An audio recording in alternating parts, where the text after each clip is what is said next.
Anyway, welcome to Mechs, Myth, and Magic, episode 5.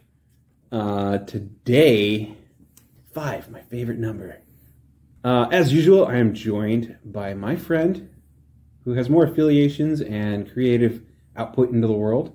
Who, me? Yeah. I don't know what he's talking about. Who are you? I am Tony Avila. All right. And I'm Dante with DanteDreams.com.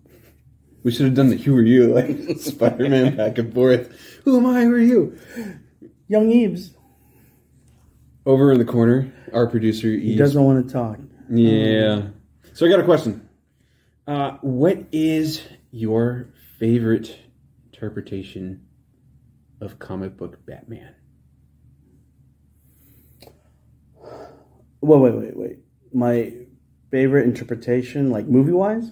Well, there's been many iterations of Batman. Costume, kind of characteristics. Sometimes he's a bit more bolder. Sometimes even bolder. I think does the animated series count? Can I say no? It does not. It has to be a comic book iteration.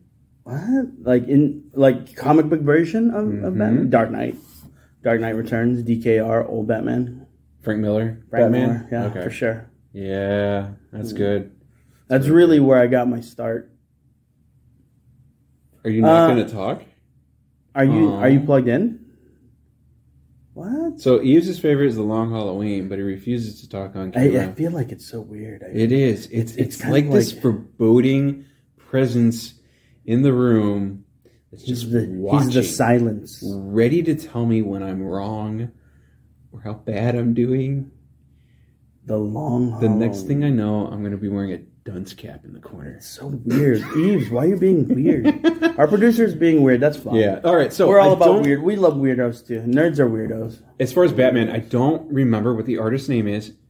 I want to say it's Adam Kane, but that may be wrong. Mm-hmm. But Batman in the later 80s, when he had his blue cowl cape. Did he have the horns on his... The one without the horns. Oh, okay. But still the same color scheme. Because I looked this up, and it's kind of weird because he got these shoulder things going on at one point, and at another point, it's like the cape comes down over the chest. Mm-hmm. And he's got this like hyper blue with a gray bodysuit and the yellow emblem. You know? Like classic yellow. Yeah. And that's one of the things I liked about Dark Knight, because he, at one point, he's wearing his classic 80s, 70s, 80s comic book thing. That was supposed to be the modern day. Mm-hmm. And then he gets it shot up, and I believe he wears an old version of the suit. Yeah? Yeah, I'm pretty sure. I could be imagining things, but it looked more like a Batman Year One. Okay. And didn't he write Year One, too? I believe Frank Miller did, but I don't believe Year One had the yellow emblem. I think it just had the black on gray on black. You might be right. You might be right. So I can't remember. I have to go back. Yeah. I got to go back and look at it. I like my Batman with a lot more color. You know, I like him not like Azazel color or Azrael. Like I with the red and the oh my gosh, that hurt my eyes. No, but I do like the bluer suits. Not so much with the black on the cowl there. I guess consistency I think I enjoy, but there was a Batman comic book called like Batman Year 100, I think, and that came out around 2010 or so. It's supposed to be in the future, but it's Batman wearing like combat boots, and it's almost like a homemade costume, but it was illustrated really well. So if it was a few years ago, is it Batman number 700? No, I think it's 100 or 1000. Okay, because Batman 700 has Damian Wayne's costume. Oh. And Damian Wayne as Batman is probably one of the most grittiest, like, violent Batman ever. Nice. He's gotten, like, knuckle dusters that are just spikes. What? Yeah, and he's, like, punching people. He doesn't have a cape. He's got, like, a trench coat instead. Interesting. And he's got, like, spikes coming out of the shoulder. He was the most, like punk rock. Punk rock Batman. Yeah, Batman ever. It was, oh, man. That was intense. I would love to see more of that. I'm pretty sure there's been some expanding on that universe, but I don't know where to find it. Eves, what was it about the Long Halloween one that you liked? Well, what was it about his costume presentation? I don't have anything specifically as far as his costume goes. I just like the story. Oh, yeah. That was a good story. Okay. Cool. I'm not really. We got him to talk, guys. As far as the Batman aesthetic, you're funny. Yeah, I like the Batman Beyond suit. It's really nice, at least from the cartoon. Batman Beyond was a pretty cool suit too. It's like a high tech. You know what I want to see? Man.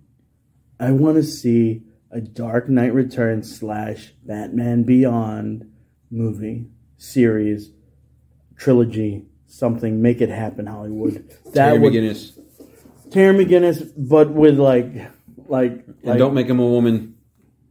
Wow. It's Batman, not Bat. Well, Batwoman has the same aesthetic. I think with if I'm not wrong, we have a Batgirl movie coming out soon because Batgirl and Batwoman are two different characters. Who's directing that? I don't know, but I do know that is the second movie that we are getting Michael Keaton back as Batman. Oh, yeah? Yeah, and I think he's mentoring this Batgirl character. So I heard that Michael Keaton was out. There was a news report. We've got pictures of him in that movie. I heard that he backed out because of differences with the production, with the director. Okay. But this was months ago. I don't know if it was debunked or if it was just a spoof. Maybe not. Who's supposed to be directing Batgirl? Wasn't it I don't know. And I thought it was supposed to directing Avengers. Huh? You know, Michael Keaton. Joss Whedon. Joss Whedon. Yeah, he's not. No, he's been off the project for quite some time now. Okay. Yeah, we don't talk about Joss Whedon anymore. I do. I like Joss Whedon. Yeah, pretty much. I like Joss Whedon. He's cool. Ruins Justice League. Yeah, he did kind of throw it in the toilet. And there's a lot of it wasn't horrible stuff. I didn't mind paying for that movie. That is associated with his name. If you don't know it, Google it. If you don't feel like ruining your day, stay away from the topic. You know, it's controversial and sometimes you just need to focus on the happier things in life. Like Justice League? So, no, the other stuff he's been into. Anyway, Batman. What are you thinking about this new movie? Looks good. Looks good? Looks really good. Looks really good. Story looks like it's written really well. I like the universe. I like the grit. It's almost like they doubled down on the Batman Begins universe on Nolan's universe, which I don't mind. I grew up in the Dark Knight era, so I like a gritty Batman. So when the Dark Knight came out in the 80s, a lot of Batman writers and artists were like, oh, Batman's not supposed to be that way, right? Like big and bulky and just like... No, generally with how... the way Frank Miller put it was he gave Batman his balls back. Wow, okay. Yeah, so that's how he put it. So a lot of people didn't like that, I think... but that's the Batman I grew up with. Yeah. You know, I actually grew up with 60s Batman and reruns. And, Adam West. Yeah. And, you know, yes, they were kind of cheesy. But,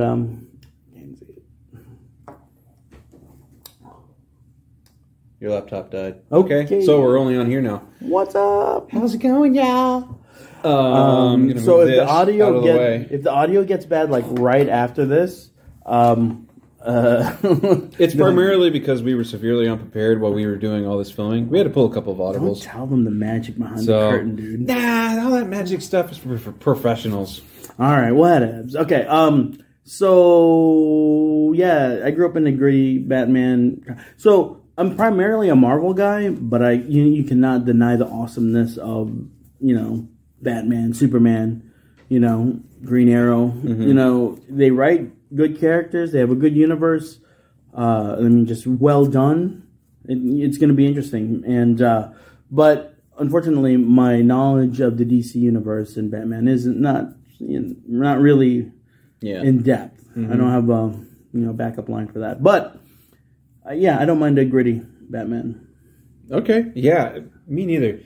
One of the things The Dark Knight Returns for me was an animated feature before I knew it as a comic book. What? I knew of the comic book. I just never read it. And then the animated feature came out where they put it was like a 3-hour movie of the comic. Really? Yeah, and it was great. I saw like a 15-minute short, but I don't know if I've seen Yeah, one of my favorite lines in that. Everybody quotes that when he's fighting Superman, it's like, I just wanted them to know, I would win or something. I forget what he quotes there. But my favorite is when he's fighting the leader of the mutants. Yes. And he says, "You don't get it, son. This isn't a mud hole. This is an operating table. Dude, that's straight out of the surgeon. That's straight out of the comic book, dude. Because did they show in the movie how he went up against the mutant leader first, and he beat him up? Mm-hmm. Yeah. Yeah, and in that animated feature, the voice of Batman is RoboCop. Oh, yeah. I can't remember his name right now. Okay, so that's awesome, but if it's animated, it should be Kevin Conroy.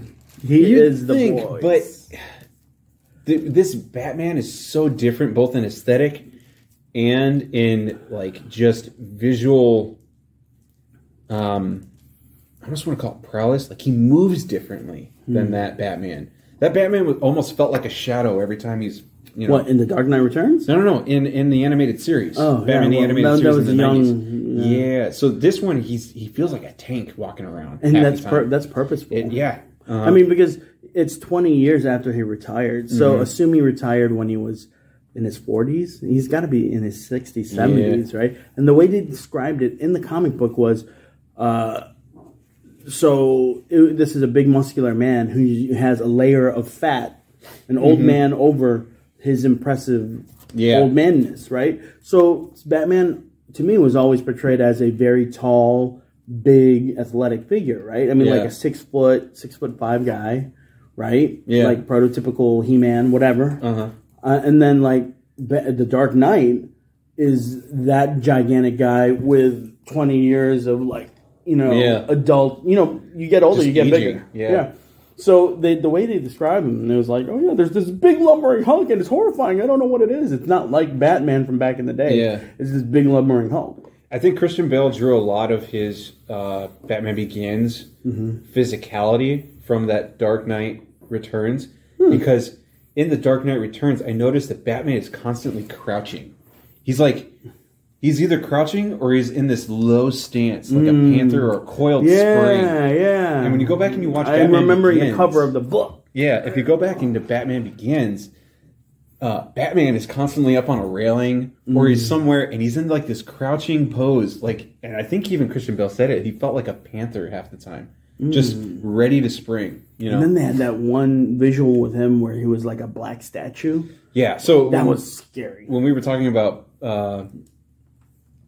Batman Beyond. Oh yeah, I think of that cowl and how it's just like this whole nanite face mask, where he can still talk with a mouth. Every time I think of that, I think of the Scarecrow's vision of Batman and Batman Begins, where he's got the ooze coming out. So Nolan, I think, must have been a big fan. Yeah. Of Batman. He's about my age, and so he would have been reading The Dark Knight Returns around the same time. And I think that was a big influence on him. I mean, name one of his movies, The Dark Knight. Yeah. Right? So I really think he was influenced by the gritty Frank Miller Batman universe. That makes sense. Which, it's an Elseworld. It's not a mainstream Batman, but... alternate timelines, multiverse. Yeah. Yes, he's the main Batman. Yeah, I'll never forget when you watch some of the documentaries on Batman Begins. One of the inspirations for Bruce at that time frame that Nolan mentions is Teddy Roosevelt and his upbringing. Yeah, his early life and all the tragedy he had to endure and the man that he became because of it. I did not know that there was a connection there. Yeah. But now that you mention it, Teddy Roosevelt is an amazing person. Yeah. He endured a lot and is that man is the mythological incarnation in reality of what perseverance looks like. When you're constantly having to go through tough and hardship, and the dude embraced it to the point where he later on in his life he was searching for it. He's constantly looking for the next thing that was going to try and put that pressure on his life. So from what I remember, and let me know if there's anything else that I'm missing out from his story, but the hardships he failed was he was a weak kid. Yeah, he grew up weak. He had asthma. And then he grew up, he had to fight that and become strong and became a boxer. He became an athletic young man, right? Yeah, his dad was the one that kind of forced him to go out into the woods with him, I believe.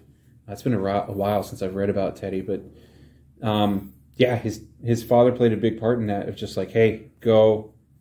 you've got to overcome this, and the only way you're going to do it is by making things even harder. And he became a boxer, right? I remember seeing a picture of him jacked up. I think he took boxing up as a sport. I don't know if he became like a professional boxer, but he did take boxing up as a sport. And suffered some great loss. And then his first wife died? He lost his first wife and his mother in a very short time span. I want to say it was the same day. Wow. That you can go back and you can find the date in his journal entries and the day that he loses his wife. And I want to say he lost his mother on the same day. He's got one sentence in there in his journal entry, and it says, "The light of my life has left me." It was a rough thing for them, you know. And he had a daughter now that he had to take care of, and I mean, the dude has an amazing story, you know. He is an amazing figure in American history. I mean, Americana in general, yeah. The walk lightly but carry a big stick. That is American culture to its finest. He financed his own regiment or something during the Spanish American Volunteer Corps. Yeah. What? The Rough Riders. Yeah, I'm pretty sure some historians listening will be like, "You guys are getting this all wrong." Oh, but you know what? So he'd go on these Western, not a safari, but he'd go on big game hunts in the West, right? And Yellowstone and all that stuff. So apparently he met a guy out there that had met a Bigfoot or something. This is where we're going. Teddy Roosevelt wrote, so we met this guy and he said this happened to him and it was a Bigfoot encounter. Wow. Okay, so anyway, so it's crazy that this guy was going on all these adventures. I mean, it helps that you're from a rich family from New York. Yeah, he married into one of the most richest families too. Yeah. So. Oh, really? Did he? Didn't he supply an entire natural museum with stuff, with animals? I don't know, but I'm pretty sure. Dude, who is this guy? I know that he is responsible for a lot of the museums in the U.S. as well as the conservation. What would be the word? National park system. Yes, he is responsible for a lot of that as well. So, I mean, you can look at the guy as a big game hunter, but he was also into conservationism. He's one of the earlier supporters of that we can see in the U.S. Yeah, he wanted to preserve the beautiful country, and if the government in this case didn't preserve some of that stuff, people would just buy up all that land and turn it into a strip mall. I can see how he could be the inspiration for Batman. He started off as this weakling who suffered great tragedy and became an American legend. Wow. Frank Miller said that. No, that was Nolan. Nolan talked about that when he was trying to figure out how to do Batman for Batman Begins. Nice. Yeah. So it interesting stuff, man. Yeah.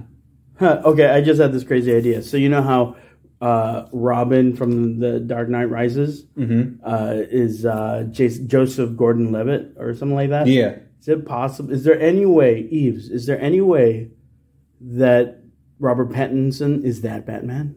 No. Okay. Oh, I was just saying. I mean, I don't know.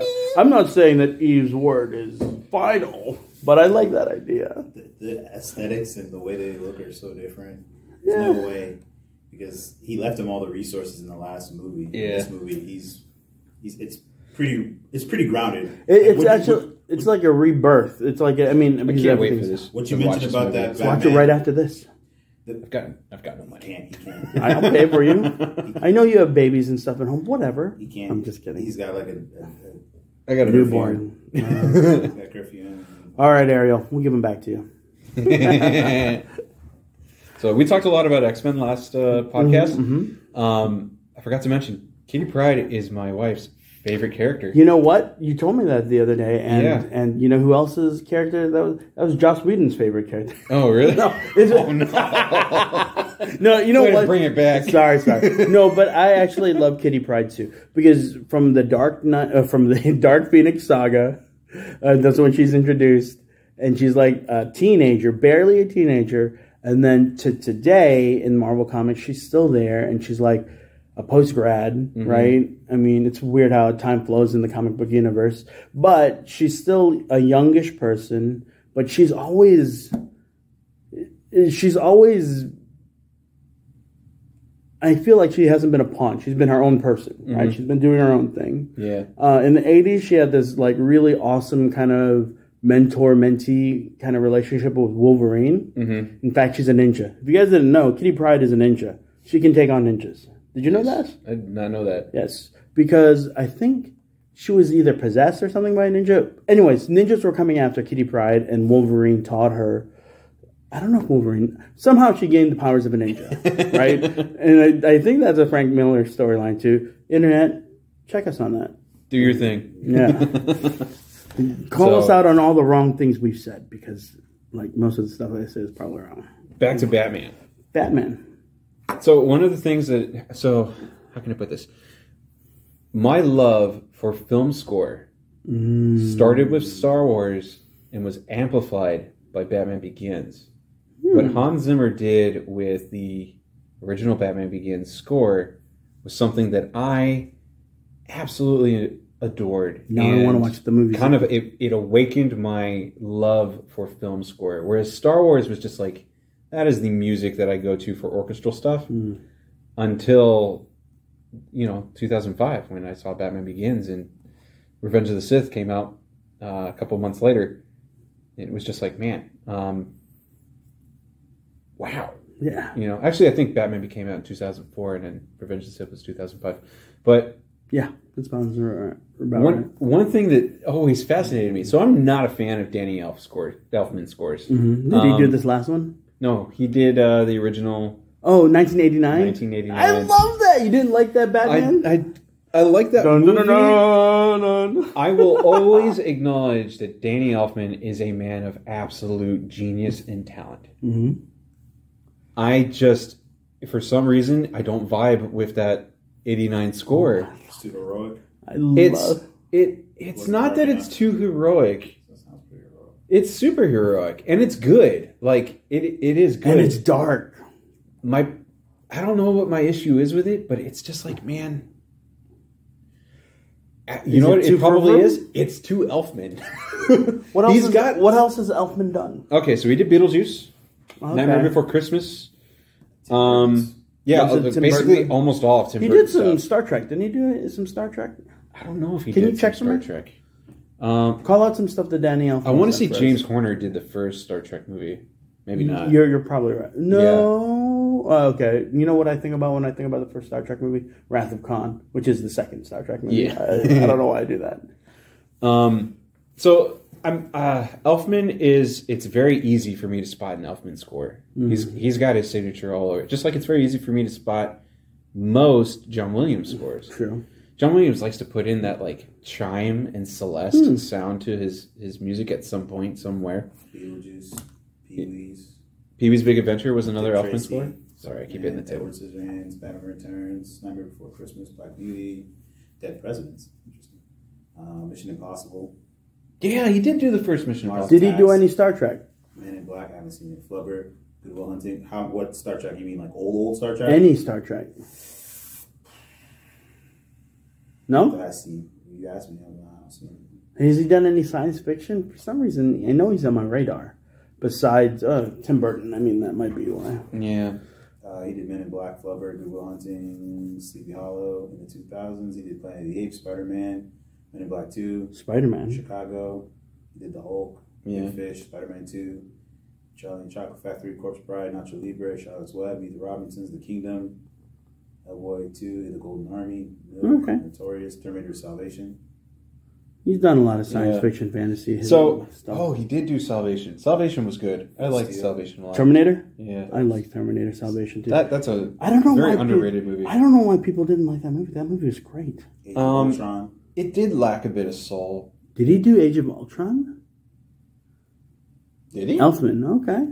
Elfman did Age of Ultron? Interesting. No. That wasn't Silvestri again? Music by Brian Taylor and Danny Elfman. For Age of Ultron. Correct.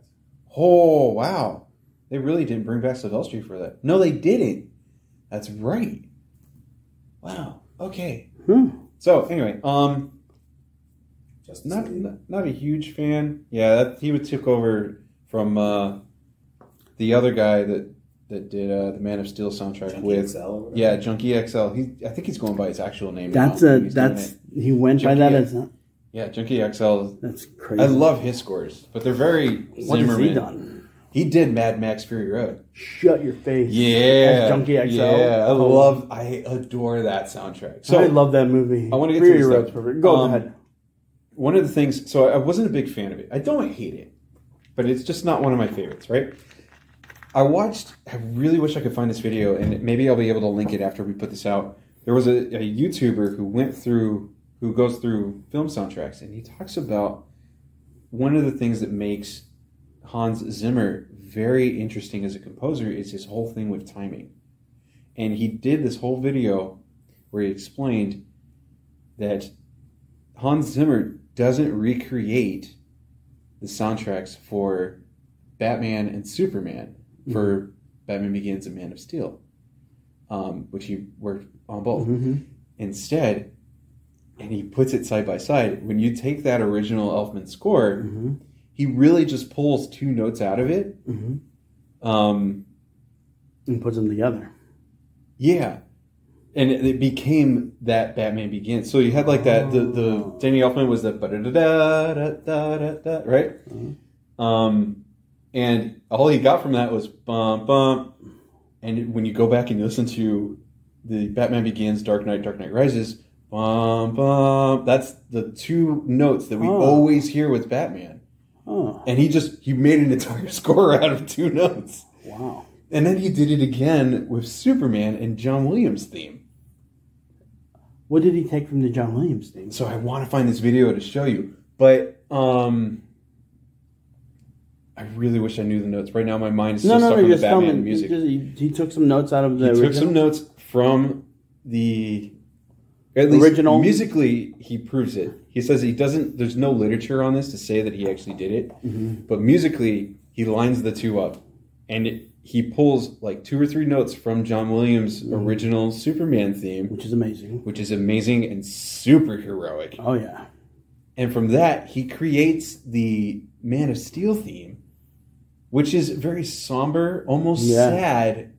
You know, it the Hans Zimmer theme for Man of Steel has this feeling of like burdened with responsibility. You know, it becomes very heroic once he buys into the role of what he needs to be.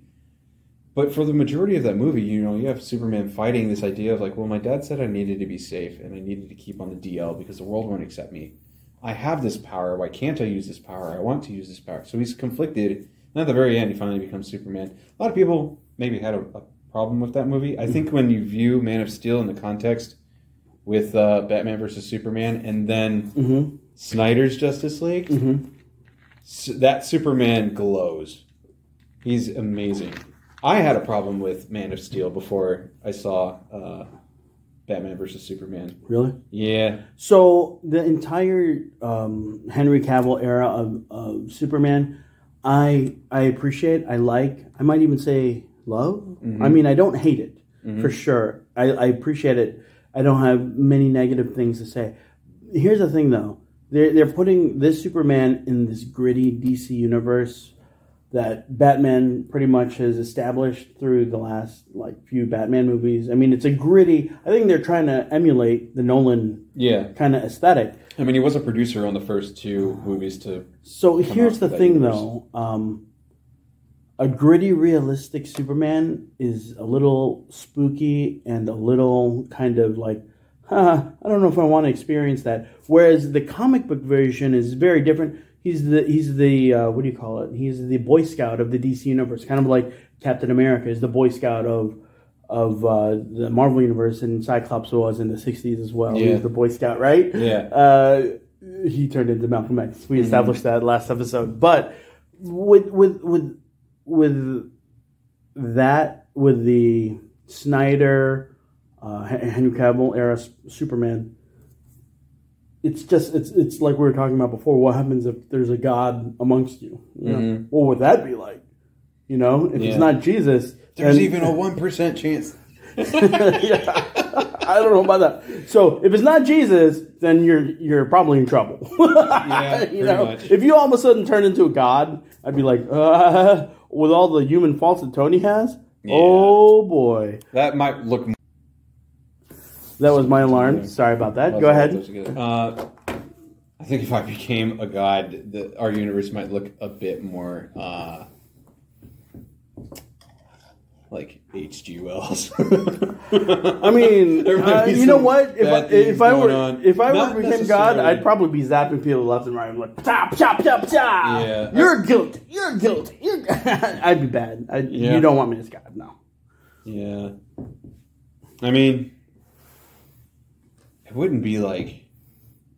No, I'm not even going to explore that territory. Yeah, yeah. Anyways, so I love Henry Cavill as Superman, and I love those Batman. BVS, I love it. Some people don't. Whatever. I love that movie. That was great. But the gritty, I think what they need to do with Superman now is make him that Boy Scout. Have him have that kind of hope that Superman inspires. You know, maybe less of the I am a god kind of because they have a lot of and they're trying to do that gritty realistic thing, and that's what would happen. But I think it did a better job. The god thing is a good perspective, and taking that with the idea that he was an alien, and more than anything, Man of Steel presented Superman as an alien. Like, this is a foreign creature on our planet that we have not known about, that's been here for a while. We're in trouble, you know. But I agree with the Boy Scout thing. Definitely, we need to bring that back. But hey, can I say something? Okay, Bryan Singer, how we were beating him up last episode. So his version of Superman was so bad. Okay, so in the great words of another friend of ours, Superman had cankles. Did he? In that movie. Yeah, I don't know about that. Brandon Routh, I think, he played the part really good. To me, he looked fine as Superman. The world looked good. I love that it was an 80s continuation. They used the original score, right? Didn't they use the original score? I think they did, yeah. Superman Returns is the name of that movie. Yeah, so they had so many good things about it. But the writing, there was some stuff that was just super flawed. Yeah. Like, I have to watch it again, to be honest. Would Superman super stalk his ex? Which he did. I remember him just hovering around Lois's house, like, who's that kid?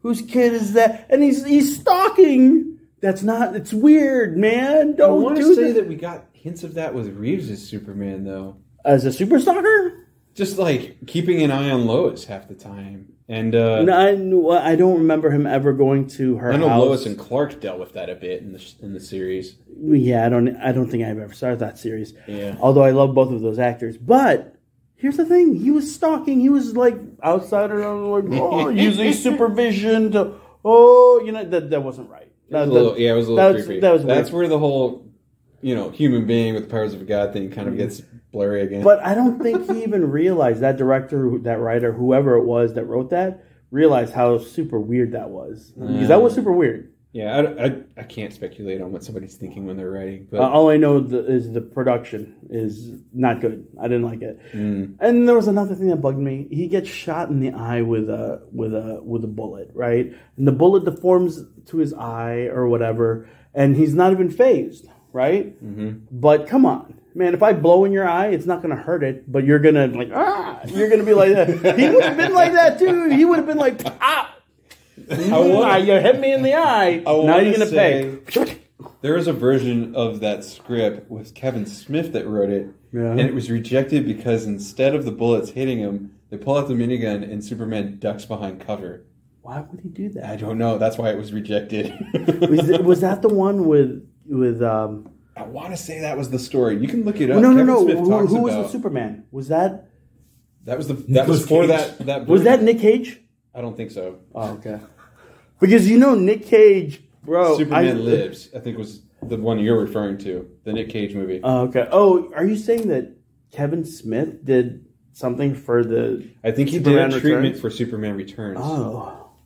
Wherein Superman ducks behind cover when they open fire on him. I want to say that's how the story goes. Kevin Smith has been recorded talking about his Superman script. You know what? I trust Kevin Smith over Singer. He's a comic book writer. He's written comic books. Yeah, I like his Flash episodes. Yeah, I'm not a big fan of his theatrical releases. Kevin Smith gets a little weird, to be honest. He does. I like his movies. I mean, Clerks, man. Oh, you know what? He did do those recent He-Man. Those weren't bad. I only saw the first season. It was good. No, in your opinion, it was bad. I think it was good. There was a lot of people who didn't. Out of the 3 people I know commenting on it, he hasn't seen it. Yeah, well, the 3 people I know commenting on it. You've seen it? Yeah. Did you like it? I sat down and watched it. Did you like it? The first. I will refrain from commenting. Okay, so the 3 people that I know, the 3 people that I know talking about it, 2 of us liked it. So 2 out of 3 actually. 2 out of 3 didn't like the first half. Apparently, no, I'm not even talking about him. Who's talking about? Someone else. 2 out of 3 dentists recommend this. His name is Ian Campbell. He's a friend of mine from another state. Are you plugging in right now?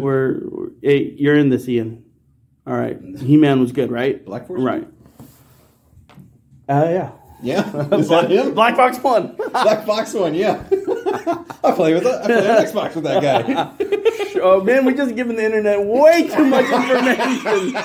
I mean, we'll just bleep it all. I'm going to bleep out the last name and then the gamer tag. Oh my god. Anyways, okay.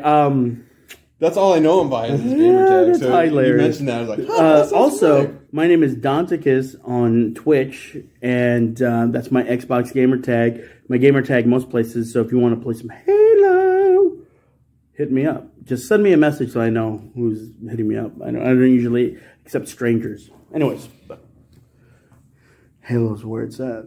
Yeah. Anyways, where were we going with this? I have no idea where we're going with this. We're talking about some Batman. Yeah. And then we talked about soundtracks. Superman. Then we talked about Superman. Hey. We did not talk about how the new Batman score sounds like the Imperial March. Am I wrong? Without fail. You're right. It sounds like the Imperial March. Without fail. Even more so, it sounds like the song that people walk to a funeral in. That bum, bum, bum. People walking to funerals to music? No, the one that it's a like classical representation of funerals. It sounds like a requiem. Yes. Is that what you're saying? Yeah. I don't. That's an interesting thing to put to Batman. Is like he's walking to his death or something. I don't know. Well, you know what? When we talk about gritty, it's the grittiest of the gritty. I don't think I've seen Batman this gritty. Hey, Eves, producer Eves, have you seen a Batman this gritty? Mm-mm. This is the most gritty. I will say down to earth detective, going back to his detective roots. It reminds me. He is the world's greatest detective. Yeah, DC Comics. This one does remind me of. Did you ever watch the Batman? I want to say there was an anime. Gotham Knight. Gotham Knight, yes. So when there's 4 stories about him? It was a little bit more than 4, yeah. It was like 6. It's a bunch of stories about him. Was it from the animated series? No. They had an episode like that.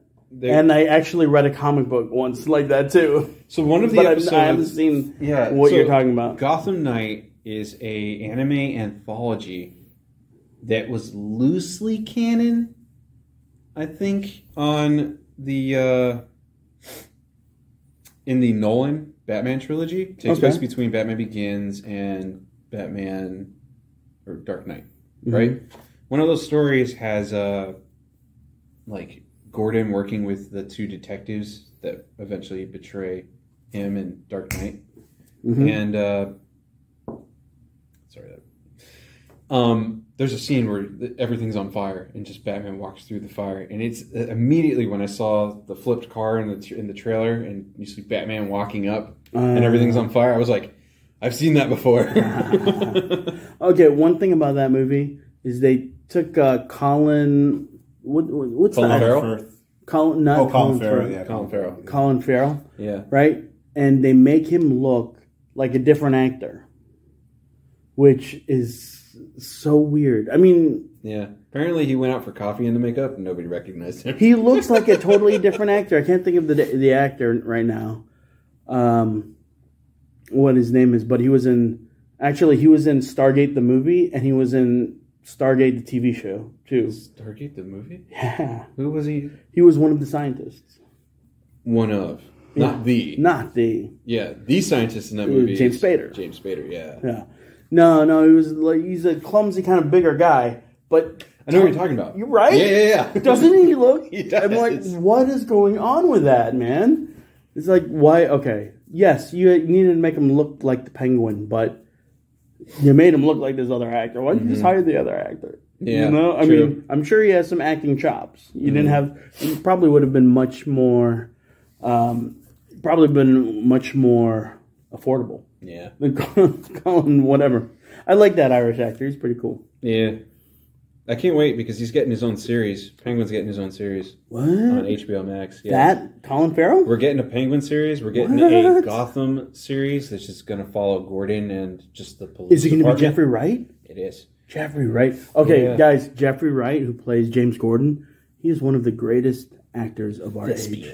He's so good. He's so good. Okay, so one of my favorite roles of him was in Shaft, and he played the bad guy. This guy named Peoples. Shaft with Shaquille O'Neal? Or no, that was a steal. I'm completely off. Shaft, it was played by...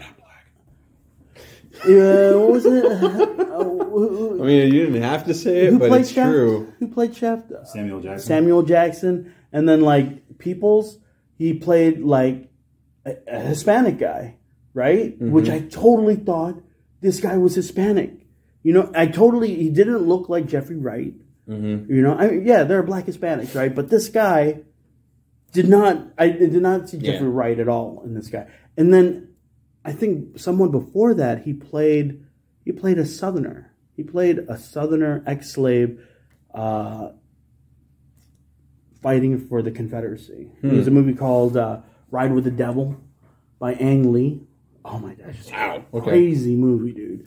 Crazy, I only complex. know of like 2 or 3 Angling movies, so that's good. Okay. Ang Lee is great. He's a great director. Even his Hulk was good. Debatable.